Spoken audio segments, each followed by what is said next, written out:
So I just, like, a few minutes ago, just finished the first Superman movie. Oh, wow. I just saw my steelbook spine has a little slash on it. That's not good. Well, that's a great upsetting way to start the review of the first movie. I guess that's not gonna come out now. Fuck it. But yeah, just finished it. Just put it back in the case over here. Yeah, it was a lot better than I was expecting. So I haven't seen obviously any of the Superman movies. I've seen like some clips of Man of Steel, but like not really anything of it. But yeah, I went ahead and took some notes. Just gonna talk about the movie a little bit. First thing is like the opening credits were like 5 minutes long. I've had a feeling it was going to be a long one, so I went ahead and did the 1.5 fast forward, and sure enough, 5 minutes. It was kind of weird. It started off like a kid reading Action Comics. Like I thought it was interesting, kind of different, kind of out there. The movie kind of starts with Jor-El, I believe. Yeah, Jor-El. Trapping these three guys in a rhombus for some reason. I know they come back later, but we didn't really get into much of who they are or anything. I'm assuming him trapping them in a rhombus, a little. Who the fuck was that? A rhombus. I think that's why everybody on Krypton hated him. I feel like that part was kind of like really rushed and not explained very well. It just randomly he's locking up three guys, and all of a sudden Krypton fucking hates Jor-El, and he's like, "I'm gonna fucking get that guy," and then the planet explodes for some reason. But yeah, they sent Superman, little baby Superman, to Earth, and the planet explodes. I had to look up why that happened, and I found an answer. So here it is. So yeah, the planet just fucking explodes. It is a good time to mention. Jor-El has the weirdest S on his shirt. I'm sure I took a picture, so here's a picture of that. What's up with this S? On Superman's, he gets to Earth and crash lands where these random couple just finds him. Just so happens they're the only couple in this small little town. And Martha just. What does that mean? Why did you say that name? Martha just straight up suggests, yeah, let's steal this kid. His what's Jonathan, his Earth dad. He's like, well, we gotta find out who his real family is. And Martha's like, nah, fuck that. This is our kid now. And I was like, what? That's really odd and kind of suspicious. And then Jonathan has like just the worst death scene that I've ever seen in a movie. He literally just checks his pulse.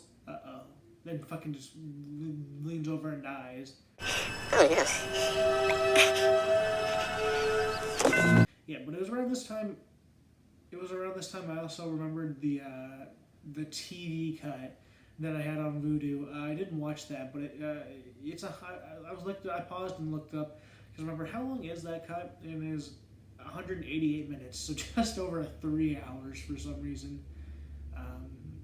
What was that 3 hours 8 minutes? That's just insanity. I had to pause and look up. I was like, how much of this am I missing? And then my ADHD, I've had the movie paused for like fucking 20 minutes, and I looked up what's different about the TV cut. Essentially, it's not really meant to be watched in one movie. It's meant to be watched over like 2 nights, apparently, of TV filling in, according to somebody on Reddit. So that was interesting. But yeah, this movie is 2.5 hours long, by the way. It didn't necessarily feel its length, which is a fine thing, but also the first hour of it, we don't even know who the villain of this movie is, let alone do we see Superman. I have a little bit more on that in my notes a little bit later on, but yeah. Anyways, Jonathan, he just straight up dies, and Clark's like, fuck you, Mom, I gotta go up north. And he goes to the North Pole for some reason, where he just finds this solace of fucking something. Solitude, that's what it is. And just some random holograms of Jor-El who can talk to him. I also had to look up how Jor-El could talk to him. And so I looked that up, and here's the answer for that. And then, yeah, we're an hour in, and we finally meet the villain of the movie, Lex Luthor. And he's bad because he lives underground, and he's rich because he buys property. And then about 10 minutes later, we finally see Superman in costume. Yeah, that's right. We didn't actually see the costume of Superman until an hour and 9 minutes into this movie, which I was like, it doesn't feel its length, but still, it's still an hour and 9 minutes. And then he's just kind of doing some Superman shit, doing some local stuff after that. And then everybody at the Daily Planet where Clark Kent works is like, what the fuck is this guy? Everybody wants this story. But Clark's like, actually, I'll give it to Lois because he's trying to fuck. And that's pretty much his whole thing. And then he just flies with Lois around New York City. I don't know if they're trying to insinuate he lives in New York City or if they flew a long way, but when they're landing, the background still very much looks like New York City, which is not where Superman lives. So that was interesting. The 4K of this, it looks absolutely great until you see the effects of what is so special about what Superman's doing, like him flying. It is kind of awkward. It doesn't look great. I mean, for the time, it looks good, but it looks very slow at the same time. Like for how I'd be curious to see a documentary about how they actually made it, which, according to Letterboxd, there is how Superman 1, 2, 3 were made, documentary type thing. So I would be kind of interested in watching something like that. I don't know if I ever would, but I'd just be kind of curious to see how they did the flying and stuff like that, because it's impressive that they were able to do it. It just doesn't look great. Lex Luthor is basically like, I just like Superman because he's good. They didn't really flesh it out very much as to why Lex Luthor doesn't like Superman. And then he uses like this dog whistle thing so only Superman can hear him, and he's like, yo, get the fuck over here. And so he's like, okay. Superman's like, alright, I'll be there in like 5 minutes. So in like him leaving to go see Luthor, he gets to a windowsill and jumps out of an open window, and his Clark Kent suit just disintegrates and he just turns into Superman mid-air for some reason. This made no fucking sense to me. But anyways, Superman finds Luthor, and he's like, I got 2 missiles going off, but you'll never get to both of them somehow. Even though he most definitely could have, but whatever. And it's like, well, I do have a little button that'll stop it. And then, surprise, it's actually kryptonite, which makes Superman really weak. Yeah. And then Luthor ties the kryptonite around his neck and pushes him into some water. And then one of his henchmen, for some reason, he has a woman henchman and just some random dumbass henchman. He's like, I'm going to actually kill your mom to the woman henchman, blowing up her town with one of the missiles. And so she's like, hey, Superman, I'll save you if you save my mom first. And he's like, fucking fine. Sure, I'll do it. And I don't know whose idea it was to make the one of 2 main women characters jump in the water wearing complete white, but I think they definitely knew what they were doing. So Superman captures one of the missiles, and it actually doesn't look very bad for like a chase scene like that. For him supposedly not only flying around, it was supposed to be chasing a missile that's going off. It actually looks pretty decent. Not too bad, but yeah. So he gets one of the missiles and he takes them out. And then on the way to the second missile, he's like, oh, I didn't have enough time somehow. and the second missile it gets to its planned route, and he tries to stop the blast, but it ends up killing Lois Lane, and he's like, "Oh, fuck you," and then he flies around the Earth in reverse so fast that it somehow rewinds time. I'm not quite sure if that's how that would work, but it's a superhero movie, so that's how it works. So yeah, he rewinds time, saves Lois Lane's life, and doesn't give a fuck about those missiles because he doesn't stop them again. He just kind of lets them go off, and then Lois Lane's safe, so who gives a fuck? And then he puts Lex Luthor in jail. So that's pretty much the movie. It was fine.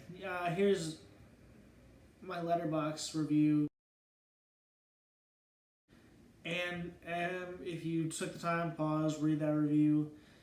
Yeah, my main issue is just that the first hour, there's just not much happening. You know, we're seeing like some Clark Kent, but man, we're not seeing Superman. You know, it feels like we could have shaved this down from 2.5 hours to a good 2 hours, maybe, you know, hour and 50, you know, something like that. There just isn't a whole lot happening in that first hour that could be cut or better used to expand what this movie's actually about. I guess just the best way I can phrase it is like there's just a lot of useless stuff in that first hour that could have been repurposed into using time for the villain of this movie and better setting up his motives and maybe setting up Superman a little bit earlier so there's more going on between those two instead of kind of a rushed ending. Because Superman doesn't really meet Lex Luthor until about 37 minutes left of the movie, so it's very quick. And by the time Lex Luthor leaves, you're only really seeing him again for him to suddenly go to prison. So I feel like that time just could have been better repurposed. But yeah, I'm feeling a 6.8 out of 10 on this one, a good old 68%. I feel like it's surprisingly better than I expected, but you know, it still feels like, you know, it feels like an old movie. You know, there's a lot of bullshit that's happening. It's like, it's just cool to see Superman, good old Superman. You know, I feel like that's mainly the point of this movie, not for it to be one story about Superman, just being like, oh shit, Superman. It's the movie of Superman. You know, here we are. I love my job. Makes me feel like Superman. So, just got done with Superman 2, and even before I get into the movie, I just want to say that was really like the 4K on this. It's on like the first movie. I got the whole 4K set of the first four. The 4K of this is just absolutely insane. I could not get over how good it looked for 1979, I believe. The 4K of that, if you haven't seen it, that's definitely the way to watch it. I mean, I'm watching on my PS5 and an okay TV, and it still looks really damn good, so I can only imagine on a dedicated 4K player and a better TV how great that movie must look. That's just something that I was gushing over. It's some lame shit, but I thought it was great. Also, really funny. Who the fuck directed this movie? Because that would be something actually very useful to know. Because I did not watch the Richard Donner cut. I watched the Richard Lester cut, according to Letterboxd, is who did that. I went ahead and looked up the main differences, and pretty much what I was getting is this one's just funnier, and the Richard Donner cut is a lot more serious, which, I mean, this movie was really funny, so maybe I made the right choice watching this cut, at least first. And the only other major change that I could see, really, was just the ending of the Richard Donner cut apparently has the same ending as the first one, where he rotates the Earth, which might be better than the ending of this one, but, you know, I didn't really have any interest in rewatching the ending of the first one, so I just went with the Lester cut. That's the one that came out originally. From my understanding, the two versions are very similar, but yeah. So the movie, it starts with the Zod and two made-up fucking people that no one's ever heard of. It's a little flashback to the first movie of them getting in their trapezoid. What's up with the rhombus? What's up with this rhombus? Is that in the comics? Because I don't understand what the fuck it is up. They just get stuck in a little glass rhombus. It didn't really make any sense to me. So there's a terrorist attack on the Eiffel Tower. Not sure why, really. I don't think they really even go into it. There's just bombing at the Eiffel Tower. They got hostages. Superman very slowly gets there over time. It's like, holy shit. It's like a decent amount of time before Superman actually shows up to this attack. I thought he's supposed to be the fastest man in the world. He's taking fucking forever to get to Paris, but Lois Lane's there, so he'll be there because that's all he cares about, I guess. Yeah, he got there really fucking slow. He takes the bomb out to space and he throws it, and somehow this bomb going off can destroy Kryptonian technology that is imprisoning Zod and his trio. I'm just gonna refer to him as just as Zod for all three of them, because that's the only one worth knowing. Who the fuck are these other two people? No idea. But yeah, that frees them for some reason. So not long after they get free, they're just on the moon and they're like, the sun's giving us powers. That was kind of weird because I was like, how do you guys know it's the sun that's giving you powers? And don't worry, there's a lot more stupid questions where that came from. The easy answer would be to just watch the movie and enjoy it, but why would I do that?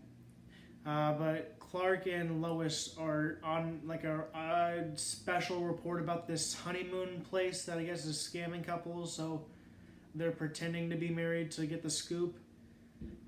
But it's also at like Niagara Falls for some reason. I guess. Because when they get to go see Niagara Falls, this kid fucking just jumps for it. He does, you know that one guy who does the stupid wrestling stunts and says, whoop, whoop, fuck this shit. He did one of those. Also, after he saves that kid from attempting suicide, some lady says, he's such a good guy. Of course he's Jewish. I was like, what? Here's a picture so you know I'm not crazy.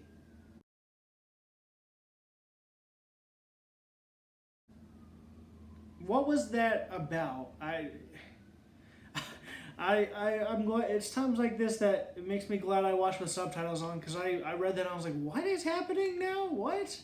I just thought that was really funny. And during this, Lex Luthor's in this movie for some reason, and he escapes prison, and then he goes all the way north to find Superman's house by mushing his assistant from the first movie like she's a dog.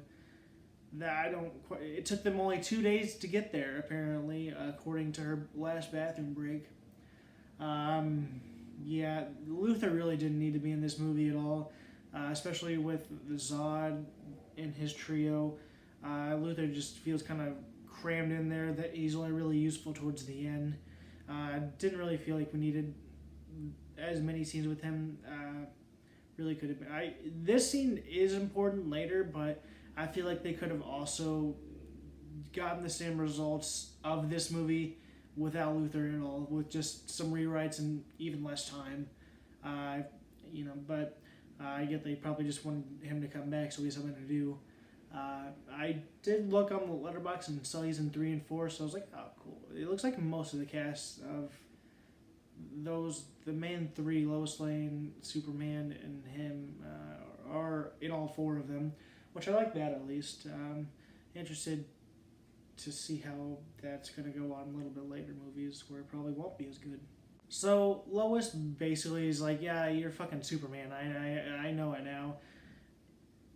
And then attempts to kill herself, which is really weird. And then he doesn't actually give a fuck to save her, so he just breaks off a tree branch, and that's supposed to save her. So it does save her. I'm not sure how it exactly saved her, but it did.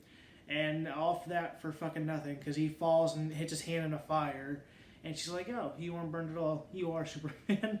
That was kind of weird. And during this, Zod's trio is just starting mayhem in the city, but he isn't listening for some reason. It's kind of weird that he I know he can hear it, but he's not listening.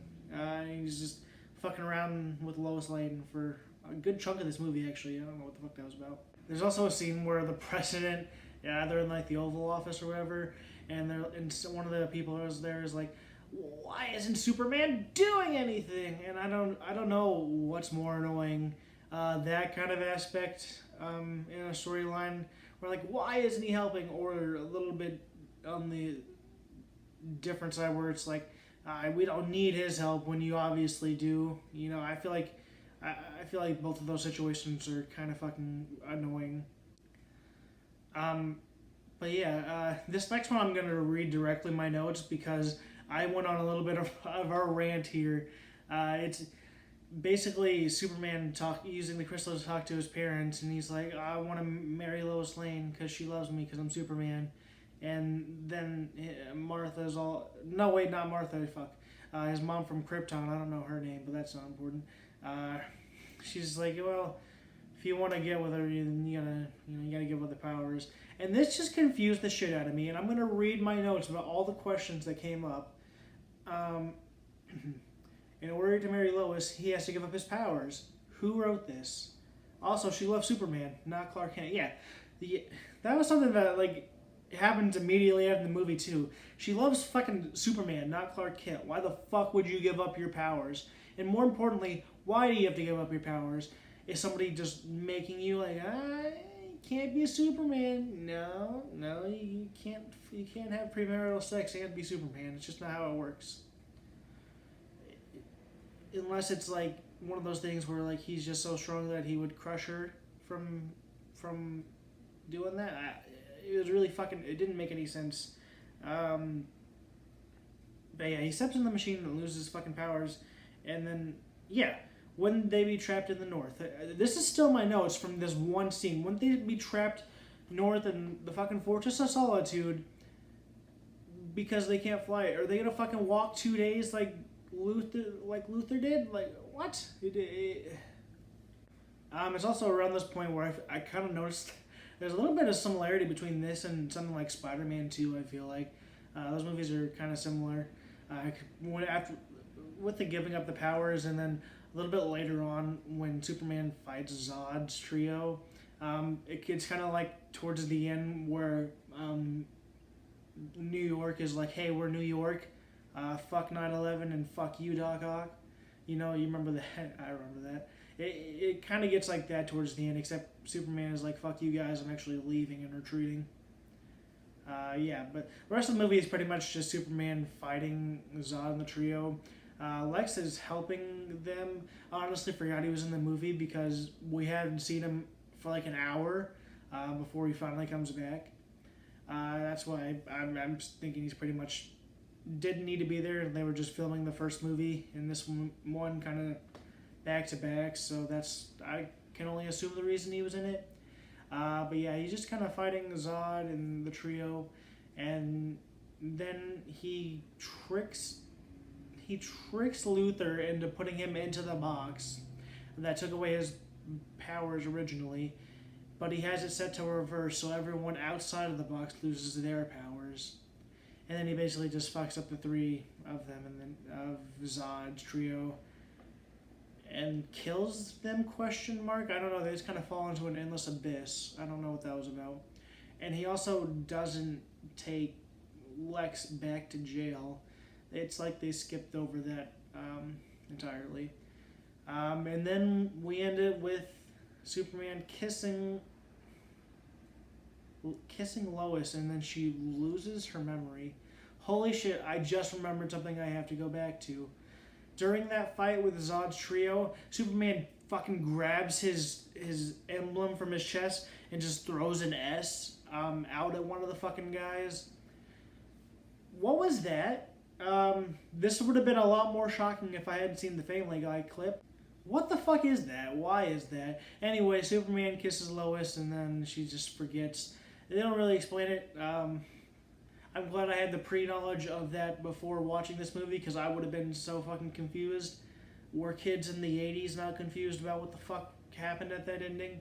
Did they care about Lois and Superman's relationship, or did they already see their fight sequence and don't care about the rest of the movie? Who is to tell? Okay.